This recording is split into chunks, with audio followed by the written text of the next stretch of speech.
हर पूनम की रात को शिवानी का असली नागिन रूप सामने आता था, पर इस बार जब वो बहू की जिम्मेदारियां निभा रही थी तो उसे ध्यान ही नहीं रहा कि आज पूनम की रात थी और वो अपने असली रूप में आने लगी थी।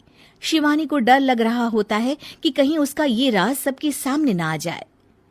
हे भगवान, अब मैं क्या करूं? अगर किसी को पता चल गया कि मैं एक नागिन हूं तो मुझे इस घर से ये लोग निकाल देंगे और चंदन, वो तो मुझसे नफरत करने लगेंगे।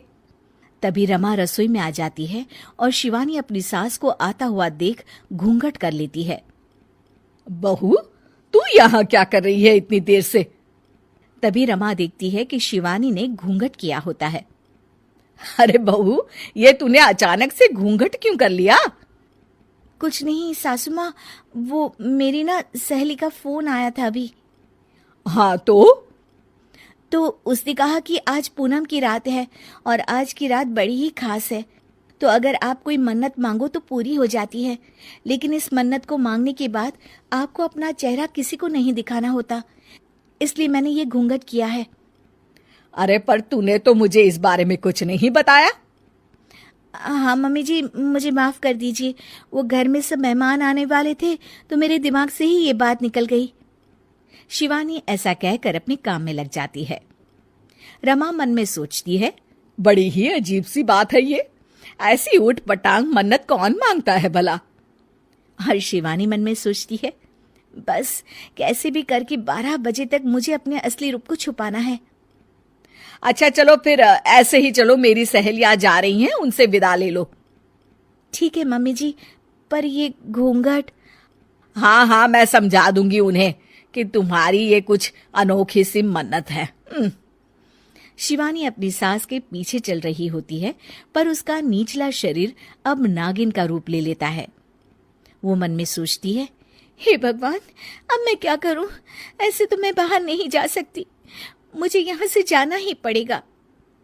रमा पीछे मुड़कर देखती है तो शिवानी गायब होती है। रमा ये देखकर चौंक जाती है कि आखिर शिवानी कहाँ चली गई अचानक से। बहू, कहाँ चली गई ये अचानक से? मेरे पीछे ही तो आ रही थी। शिवानी छत पर खड़ी होती है और घबरा रही होती है कि अगर वो पार्टी में वापस नहीं गई तो उसका राज खुल जाएगा। वो चंद्र देवता से प्रार्थना करने लगती है, हे चंद्र देवता, मेरे असली रूप को आज किसी के सामने मत आने दीजिए। मैं इस परिवार से बहुत प्यार करती हूँ और मैं यहीं रहना चाहती हूँ।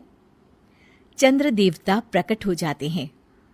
अगर तुम यही चाहती हो शिवानी, तो मैं तुम्हें इंसान के शरीर में हमेशा के लिए परिवर्तित कर देता हूँ, पर फिर तुम एक नागिन भी नहीं रहोगी और तुम्हारी सारी शक्तियां छीन जाएगी।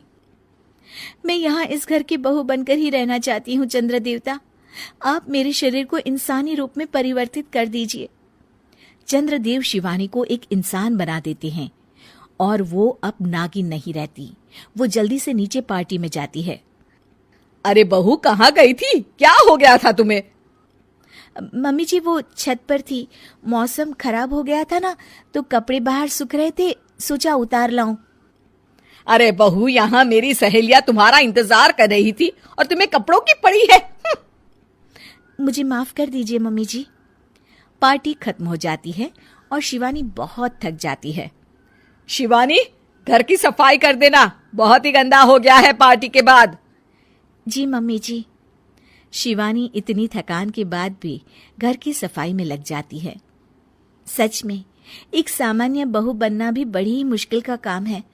अगर चंदन से प्यार न किया होता तो कभी बहू नहीं बनती।